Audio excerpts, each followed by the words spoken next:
First of all, sorry for the chilliness of this chapel. Tomorrow, God willingly, they will come and fix it. We've had endless difficulties with this HVAC system in this particular place, which should be the most important. So it's nice and chilly, so keep yourself warm. Today we have a lot of wisdom. First of all, I've got all my focus missionaries here and Patrick and all those who work in ministry. Doesn't this sound familiar? You know, you come and invite someone, hey, come to Mass. Oh, I just got married, you know. Oh, I've just bought this new car, I have to check it out. Oh, so many excuses. And really good excuses sometimes. You know, I've got a really important exam. Oh, I'm sorry, I can't. Etc., etc., etc.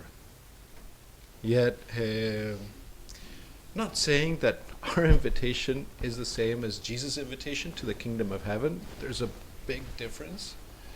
But there definitely is a bit of a resemblance. So, just to you guys, in the experience of frustration that sometimes you have, be consoled that it's the same as Jesus'. So, you're on the right lane. And I think the other thing that in a way is underneath this, because the excuses are really good. You know, I just got married, I just bought these oxen.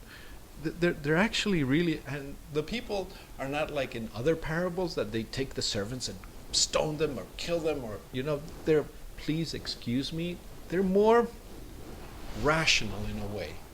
And I think that has a bit of the nuance of today, where, as we heard recently in the gospel 2 Sundays before, Jesus is saying, love God above everything, and your brothers as yourself, and sisters as yourself. It is all a question of priority. Is it great to get married? Yes, it is great to get married, but first is God. Is it great to buy a new house? Yes, it is great to buy a new house, but first is God. Is it great? The list could go on, but first is God. And in everything that we do, that has to be kind of like the motor of everything. That's why I think this first reading is so fantastic, this chapter 2 of Philippians. Have among yourself the same attitudes. St. Paul is calling. Have among yourselves the same attitudes. The other translation is the same sentiments, the same feelings that is also yours in Christ Jesus. That though he was in the form of God, he humbled himself. That attitude of humbling himself that we see so clearly in St. Martin de Porres is the attitude that says God is first. God is priority. God is the number one in my life.